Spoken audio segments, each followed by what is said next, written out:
그리스도인의 삶이라는 제목으로 이제 6번째 하나님 말씀 나누겠습니다. 저희가 이 에베소서를 통해서 이 그리스도인의 삶이란 것이 어떤 것인지를 이제 살펴보고 있습니다. 그리스도인의 삶은 그리스도를 배우는 것이다. 바울이 얘기합니다. 그리스도를 배운다라는 것은 옛사람의 모습을 벗어버리고 새 사람을 입는 겁니다. 또 그리스도를 배우는 것은 다른 의미로 성령의 열매를 맺는 것이라고 볼 수 있습니다. 사도 바울이 성령의 열매 맺는 것을 여러 가지 방법으로 설명을 하는데, 첫째로 이제 그리스도인은 진실해야 합니다. 우리가 다른 성도들과 진실된 소통을 통해서 이 거짓을 버릴 수가 있습니다. 또 그리스도인이 이 분노를 다스려야 되는데, 우리가 예수님을 꽉 붙잡음으로 우리의 분노를 다스릴 수가 있습니다. 또 그리스도인은 이 탐심을 극복을 해야 됩니다. 어떻게 해야 되느냐? 우리가 하나님께 더 드리고 이웃과 나눌 때 이 탐심을 이기게 됩니다. 또 그리스도인이 된다라는 것은 저희가 이제 한 3주 전에 새로운 언어를 가지는 것이다, 이렇게 설명을 합니다. 그리스도인은 예수 그리스도 안에서 완전히 새로운 존재입니다.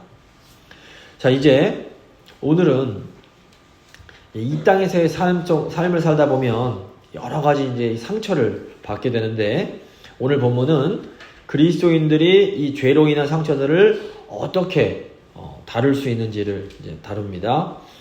사도 바울은 이런 죄의 악순환을 끊어버리고 참된 자유로 나아가라, 이렇게 권고를 합니다. 오늘 본문 말씀 세 부분으로 나눠서 살펴볼 텐데, 첫 번째 죄의 악순환입니다. 두 번째 친절과 긍휼, 세 번째 은혜의 힘입니다. 은혜의 능력. 용서의 능력입니다. 첫 번째, 죄의 악순환입니다. 그리스도인의 삶은 이 죄에서 비롯된 상처의 악순환을 끊어버리는 것과 관련이 있습니다. 31절 보시면, 너희는 모든 악독과 노함과 분냄과 떠드는 것과 비방하는 것을 모든 악의와 함께 버리고, 이렇게 말합니다. 지금 사도 바울이 버려라 이렇게 말하는 악독, 노함, 분냄, 떠드는 것, 비방, 악의, 이런 것들은 근본적으로 인간의 죄와 관련이 있는 것들입니다. 여기서 일단 악독이 뭐냐면 원어로 쓴맛, 이걸 의미합니다. 씁쓸한 겁니다. 그러니까 우리가 인생을 살면서 그 인생의 쓴맛을 경험을 합니다. 이 악독, 영어로 bitterness, 쓴맛이라고 하는데, 이것은 죄에서 비롯된 모든 아주 고통스러운 경험을 상징합니다. 창세기 3장을 보시면 최초의 인류가 하나님께 범죄함으로 이 악독, 쓴맛이 시작이 됩니다. 이때 이제 땅이 저주를 받게 되는데, 그러면서 이제 가시덤불과 엉겅퀴를 내게 됩니다. 자, 땅이 저주를 받는다. 이게 무슨 의미일까요? 이게 뭐냐면, 우리가 이 땅을 사는 동안에 쓴맛을 경험할 수밖에 없음을 의미합니다. 이 땅은 우리가 노력한 만큼 열매를 주지 않습니다.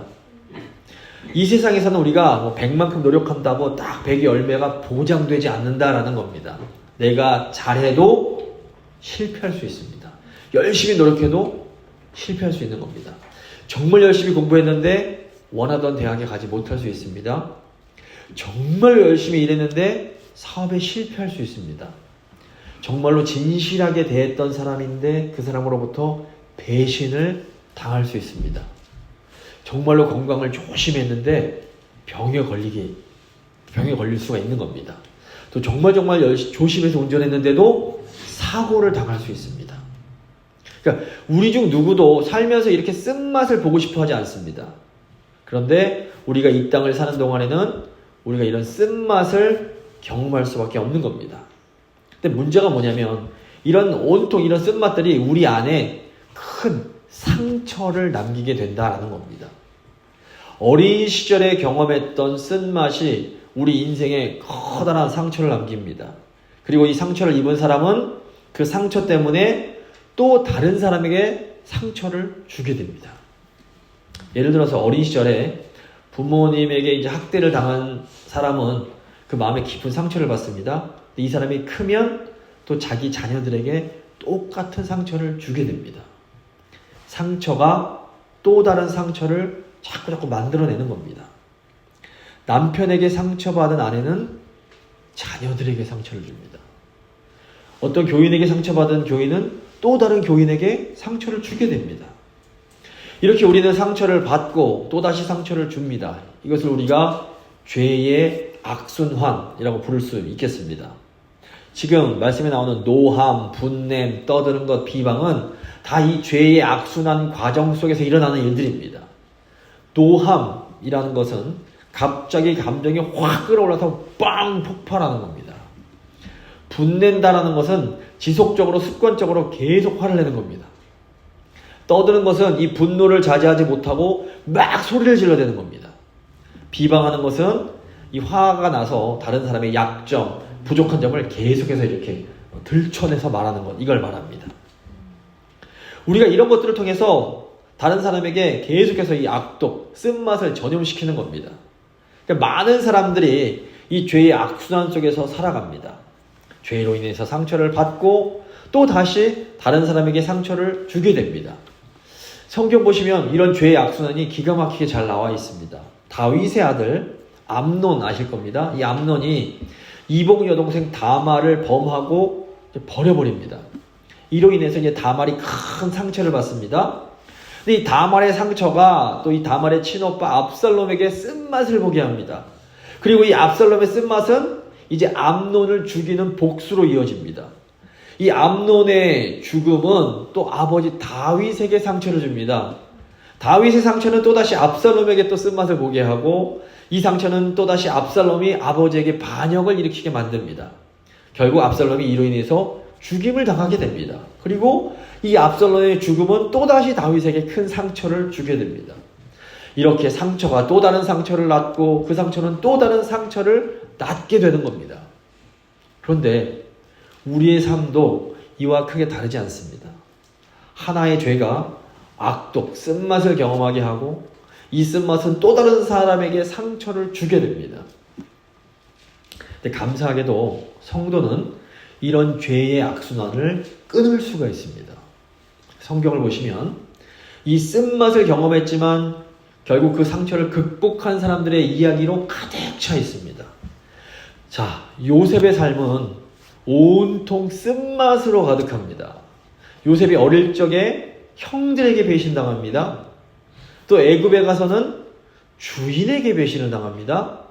또 감옥에 들어가서는 자기가 도와준 사람한테 또다시 배신을 당합니다. 하지만 요셉은 결국 이런 쓴맛에 굴복하지 않습니다. 요셉이 믿음을 통해서 선으로 악을 이겨버립니다. 또 이제 룻기 보시면 나오미가 나오는데 나오미가 고향 베들레헴을 떠난 후에 또 지독한 인생의 쓴맛을 경험합니다. 자, 처음에 남편이 죽습니다. 그리고 이어서 두 아들마저 죽어버립니다. 나오미가 자기 이름을 괴로움, 쓴맛, 마라라고 부를 정도로 너무 인생이 쓴 겁니다. 하지만 나오미가 포기하지 않고 다시 고향으로 돌아갑니다. 이것은 나오미가 다시 믿음의 방향으로 나아가는 것, 회개를 의미합니다. 나오미는 악독에 굴하지 않고 쓴맛에 굴하지 않고 믿음으로 나아갑니다. 결국 하나님의 은혜로 나오미가 이 죄의 악순환에서 벗어나게 되는 겁니다. 이 세상은 악독, 쓴맛이 가득하며 죄의 악순환이 반복됩니다. 하지만 하나님께서는 우리가 이런 죄의 악순환에서 벗어나길, 자유로워지기를 원하십니다.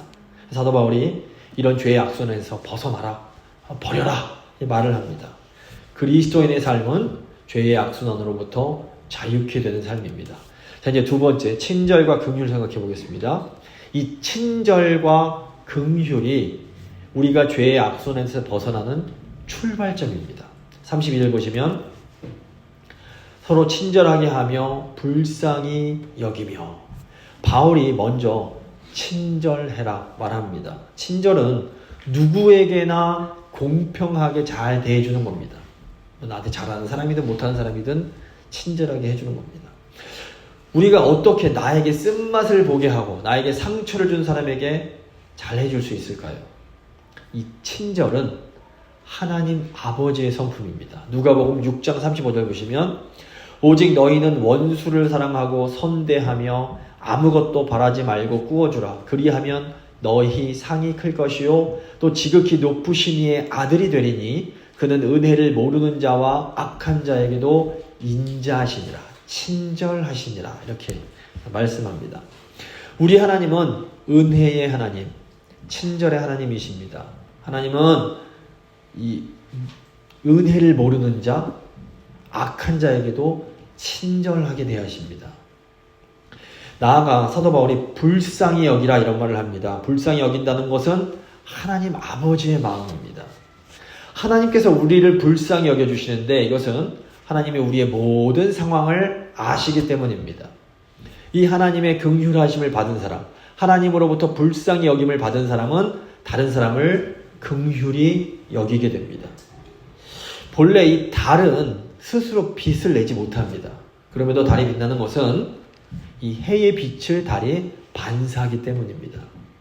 마찬가지로 우리는 스스로 친절하지 못합니다. 빛내지 못합니다. 하지만 우리가 친절해지려면 우리가 하나님의 이 은혜의 빛을 받으면 됩니다. 그러니까 하나님을 사랑하지 않더라도 가족은 사랑할 수 있습니다.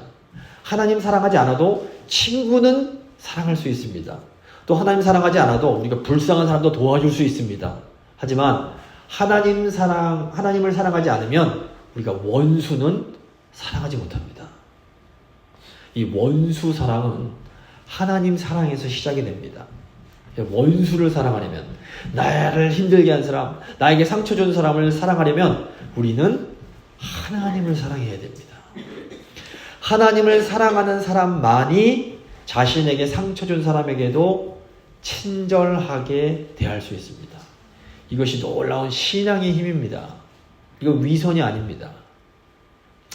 불쌍히 여기라는 것은 그 사람도 나와 똑같은 죄악의 피해자라고 여겨주는 겁니다. 그러니까 우리를 힘들게 하는 사람, 나에게 상처 주는 사람은 대부분 그 사람도 과거에 어떤 상처를 경험하는 겁니다. 사실 이렇게 건강한 사람은 다른 사람들에게 별로 잘 상처를 주지 않습니다. 어릴 적에 사랑을 많이 받고 자란 사람은 다른 사람을 사랑해 줄 수 있는 힘이 있는 겁니다. 다른 사람에게 상처 주는 사람은 대부분 자신이 과거에 상처를 받았던 사람들입니다. 그러니까 어릴 때 학대를 당한 사람이 커서 다른 사람을 학대합니다. 그러니까 예를 들어서 아버지가 성질을 많이 내는 분이십니다. 그러면 이 아버지 밑에서 자란 자녀는 커서 성질을 낼 가능성이 매우 높습니다. 아버지가 알코올 중독, 무슨 어떤 중독이 있는 사람이라면 그 자녀가 커서 똑같은 알코올 중독 같은 게 되기가 훨씬 쉽습니다. 누군가를 불쌍히 여기려면 그 사람이 과거에 받았던 그 상처를 생각할 수 있어야 됩니다. 긍휼은 다른 사람의 상처를 이해할 때에 생겨나는 마음입니다. 자, 요셉이 자기를 팔아버린 형제들을 긍휼히 여깁니다. 불쌍히 여겨줍니다. 어떻게 요셉이 이런 형들을 불쌍히 여길 수 있었을까요? 요셉이 도대체 형들이 왜 나를 미워하게 되었을지를 곰곰이 생각했을 겁니다. 그리고 자신을 향한 아버지의 편애가 형들에게 상처가 되었음을 깨닫게 되었던 겁니다. 결국 요셉이 자신에게 그 큰 상처를 준 형들을 나중 가서는 위로를 해줍니다. 창세기 50장 19절 보시면 요셉이 형들에게 이르되 두려워하지 마소서 내가 하나님을 대신하리이까? 당신들은 나를 해하려 하였으나 하나님은 그것을 선으로 바꾸사 오늘과 같이 많은 백성의 생명을 구원하게 하시려 하셨나니 당신들은 두려워하지 마소서 내가 당신들과 당신들의 자녀를 기르리이다 하고 그들을 간곡한 말로 위로하였더라. 놀라운 겁니다.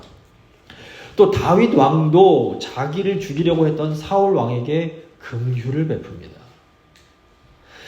다윗은 사울이 왜 자기를 죽이려고 하는지 곰곰이 생각했을 겁니다. 그리고 다윗은 사울 안에 있는 그 시기심이 그를 두렵게 만들고 있음을 이해했던 겁니다. 다윗이 어떤 사적인 분노에 사로잡혀서 사울 왕에게 복수하려고 하지 않습니다. 근데 만약에 다윗이 사울 왕을 죽였다면 다윗이 나중에 온 이스라엘의 왕이 되기 힘들었을 겁니다. 그러니까 사울 왕을 향한 그 다윗의 긍휼한 마음이 다윗을 온 이스라엘의 위대한 성군, 위대한 왕이 되게 했던 겁니다. 그래서 우리가 이 죄의 악순환에서 벗어나려면 불쌍히 여기는 마음이 필요합니다. 원수를 불쌍히 여기는 마음은 그 사람도 나와 똑같이 이 죄의 피해자라는 것을 인정하는 것에서 시작합니다. 근데 우리의 힘으로는 이 마음을 가질 수가 없습니다. 친절과 긍휼의 마음은 하나님께서 주시는 마음입니다. 친절과 긍휼은 우리가 하나님의 그 사랑을 받을 때에 나타나는 성품인 겁니다. 그래서 나를 힘들게 하는 사람, 나에게 상처 주는 사람을 사랑하려면 먼저 하나님의 사랑을 받아야만 합니다. 먼저 그 하나님의 사랑과 은혜 속으로 깊이 우리가 들어가야 됩니다. 우리가 하나님의 사랑을 충분히 받을 때에 비로소 우리는 이제 용서로 나아갈 수 있게 되는 겁니다. 마지막으로 용서의 힘입니다. 용서는 죄의 악순환을 끊어버리는 가장 강력한 방법입니다. 32절 보시면 서로 용서하기를 하나님이 그리스도 안에서 너희를 용서하심과 같이 하라. 이 용서는 하나님의 명령입니다. 그러니까 주기도문, 주님께서 가르쳐 주신 기도에 보시면 우리가 반드시 용서해야 함을 가르칩니다. 이게 뭘 의미할까요? 용서는 그리스도인의 의무입니다. 우리에게는 이웃을 용서하지 않을 권리가 없습니다. 용서 내가 해도 되고 안 해도 되는 게 아닙니다. 우리는 오직 용서해야만 하는 의무만 있습니다. 하나님께서 이렇게 강력하게 우리에게 용서를 명령하시는 이유가 뭘까요? 용서가 우리에게 너무너무 유익하기 때문입니다. 용서는 악독, 그 인생의 쓴맛으로 인한 상처를 치유하는 최고의 방법입니다. 용서만이 강력한 죄의 악순환을 끊어버릴 수 있습니다. 본래 인간은 서로 사랑할 때 행복하도록 창조됐습니다. 근데 죄로 인해서 우리가 서로에게 막 상처를 주고받습니다.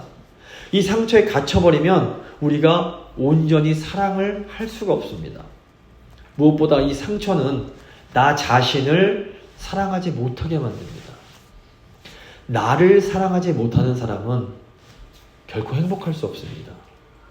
나를 사랑하지 못하면 다른 사람도 온전히 사랑하지 못합니다. 이 용서하지 못하는 마음은 마치 수갑과 같습니다.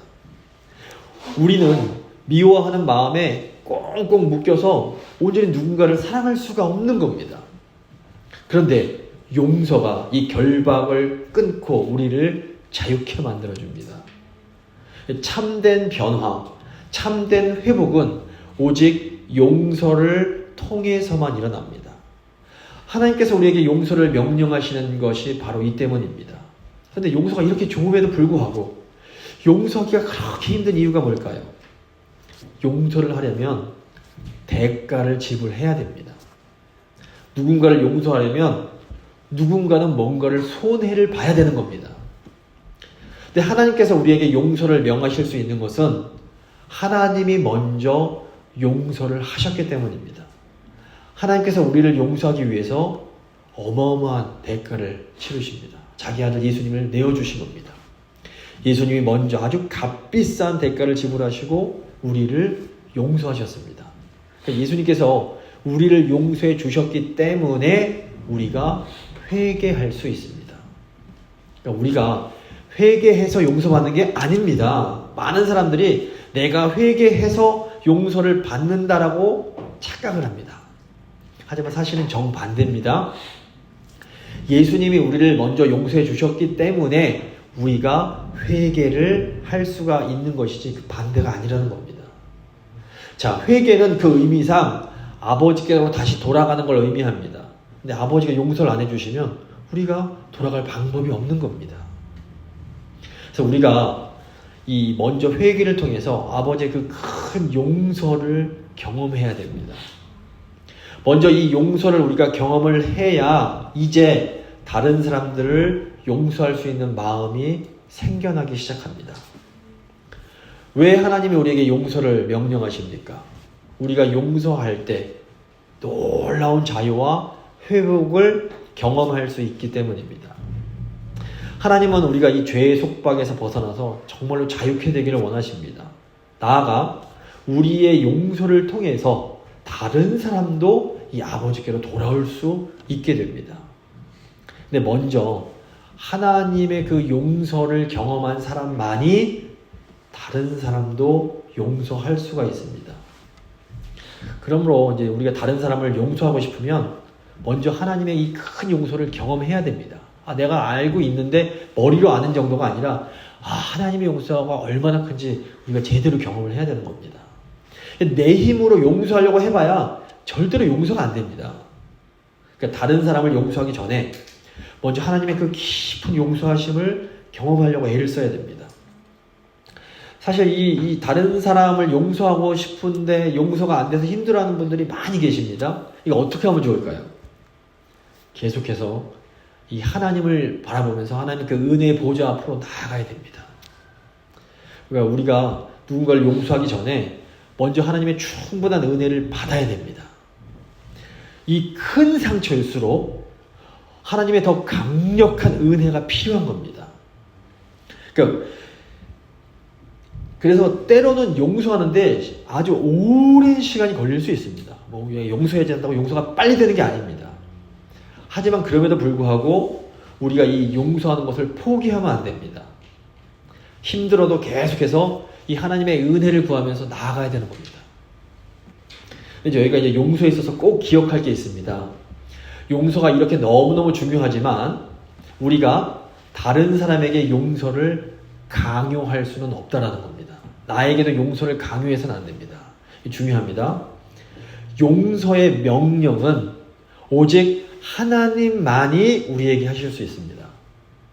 사람은 다른 사람에게 용서를 명령할 수 없습니다. 우리는 용서해 주세요. 용서를 구하고 용서를 빌어야지 너에게 용서해야 돼. 이런 말 할 수 없다는 겁니다.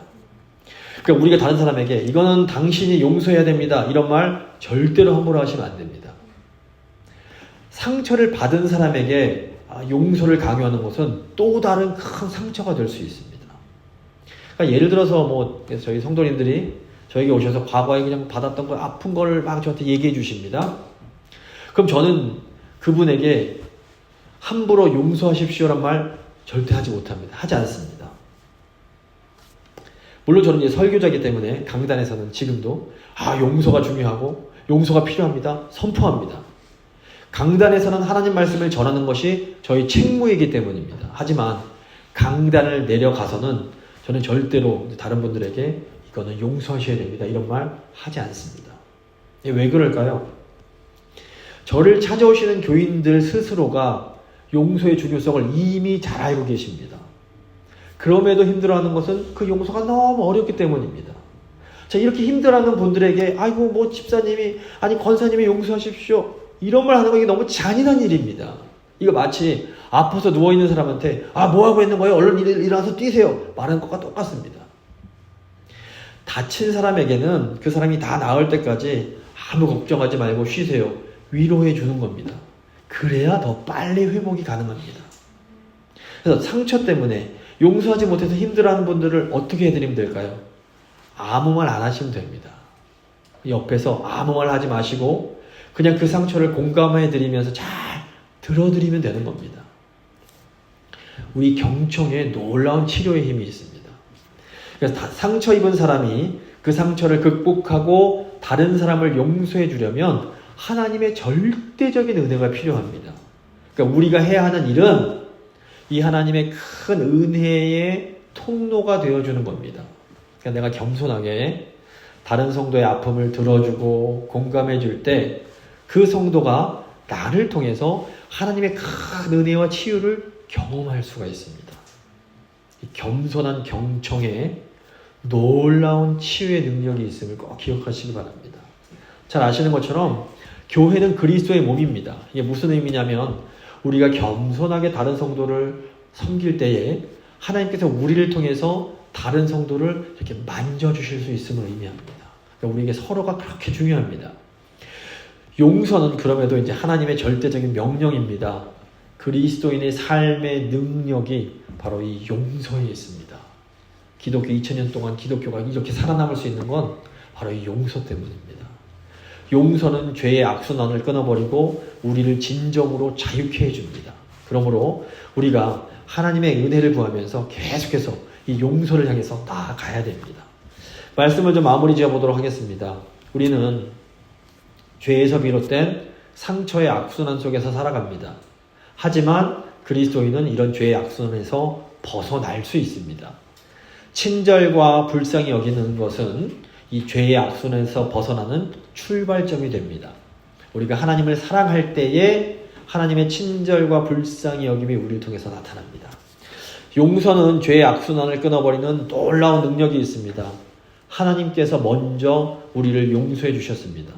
용서는 우리에게 놀라운 자유를 줍니다. 그러므로 아무리 힘들어도 우리가 이 용서하는 것을 포기해서는 안 됩니다. 우리가 용서하려면 먼저 하나님의 용서의 그 은혜를 깊이 체험해야 됩니다. 하나님의 깊은 은혜 가운데 용서함으로 참된 자유와 회복을 경험하는 우리 모두가 될 수 있기를 간절히 소망합니다. 잠시 믿음의 기도 드리십니다.